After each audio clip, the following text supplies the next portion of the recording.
Wayyoo ana kaayyoon koo ganamaa gaafan lafaa ka'u barumsa baradhee akkaan galma ga'u fixee lafaan gahee digrii dippiloomaa dubbachuus danda'ee afaan meeqaatamaa itti dabaladhee beekumsa amantaa hawaasa barsiisuuf qabadhe sagantaa. Kaayyoo kaayyeeffadhee ijoollummaa kootti adeemsa jalqabe gara fuulduraatti garuu naaf hin taane jireenyi nagante balbala rakkinaa bakkayyuu nabbante abdii kiyya guutuu bishaan itti naqxe. Maatii harka qalleeyyiidha kan irraa dhaladhe jireenya koo moo'ee jiraachuuf rakkadhe fala barbaaddachuuf biyyarraa baqadhe.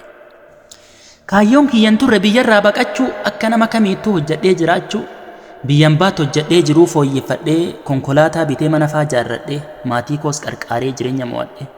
No never. Kun anaaf hin ta'u qalbiin naan fudhatu moodiin koo uumamaa kan narraa mul'atu ani kaayyoo qaba isa na fakkaatu. Uumaan uumaa uumee fide gara dacheetitti siimii keessa kaahee kiyyeesse kaayyotti niitorkiin siimii isaa kan biraan fudhatu poonii isaa malee kan biraan hojjetu.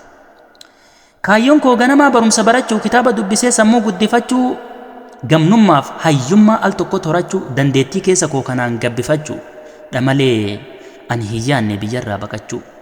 Dachee biyya ormaa dildila gabrummaa dadhabsiftuu sammuu sarbituu namummaa madda istireesaa dhaalchiftuu doofummaa. Malee akka yaadan hin taatu gonkumaa. Dandeettii hedduun qabaa kan rabbiin naaf kenne aartii fi ogummaa hammanan jedhamne kitaaba keessa koo dubbifameen dhumne of keessa awwaalee baasuuf liistii qabee hafuura baafachuuf takka carraan dhabe.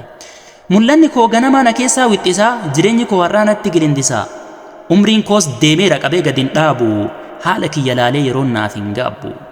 Umriin barumsaa darbaara carraan koo gubate yaadaanuu nyaadhame sammuun koo laaffate faallaan addeebitee jiruun natti hadhooyte abdiin dukkanaa'e hawwiin golgolooyte. Eessabbaa koon dhaqaa karaan bahaa eessaa eessattiin dhokadha eessan baha keessaa. Ani hiriyaan qabu kan wajjin mari'adhu rakkoo kootti mee kan wajjin qooddadhu moo kaayyoo koo gadhiisee kan biraaf jiraadhu mul'ata koo dhiisee namatti fakkaadhu moo galma kana diigee kan biraa jaarradhu mee yaada naaf qoodii furmaata naaf laadhu.